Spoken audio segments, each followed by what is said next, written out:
the European GDP. It's like that. Russia is like that.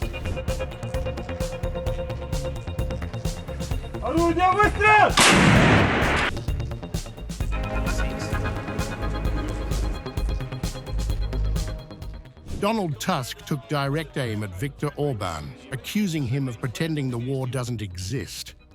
For Tusk, the conflict is black and white. Poland and NATO stand with Ukraine, while Orban, he suggested, has chosen the other side.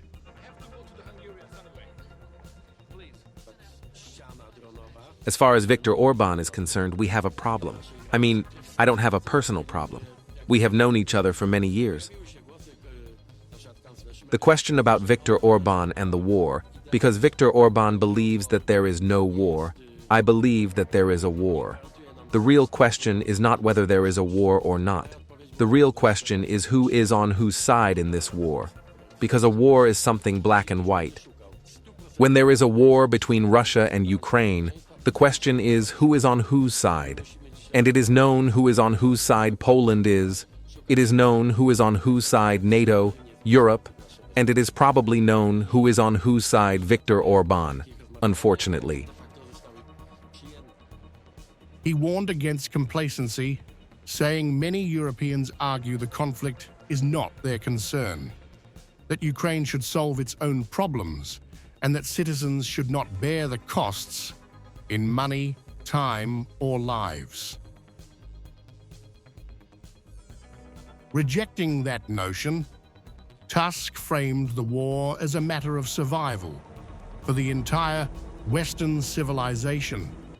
For him, Ukraine is not only a neighbor under attack, but Europe's front line in a recurring struggle against forces that seek to enslave nations.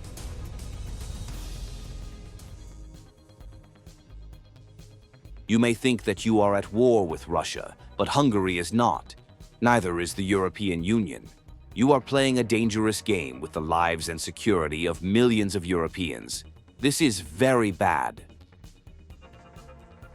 Orban's warning came after Polish Prime Minister Donald Tusk declared at the Warsaw Security Forum that the war in Ukraine is our war, framing the conflict as essential to the survival of Western civilization.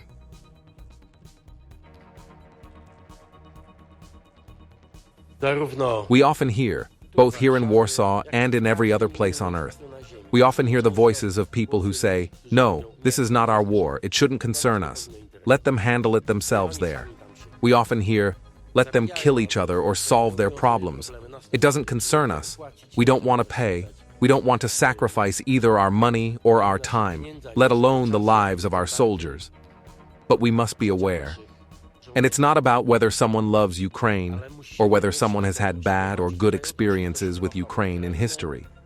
This is not a question about ordinary, obvious, and necessary solidarity with a country that has been attacked by an aggressor.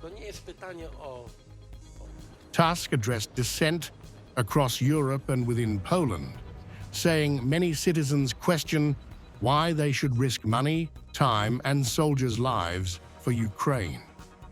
He argued that inaction could have catastrophic consequences for the continent's security. Tusk emphasized that this is not about historical ties or emotional sentiment, but an existential threat.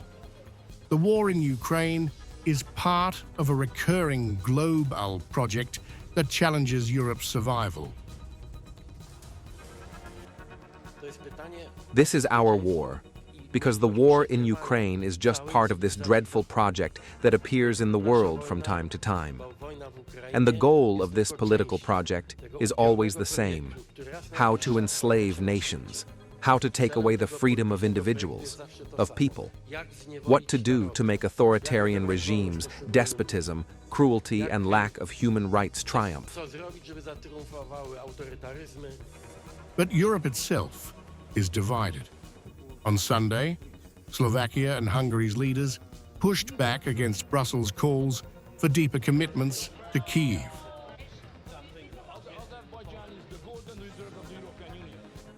For Tusk, Ukraine's fight is Europe's war.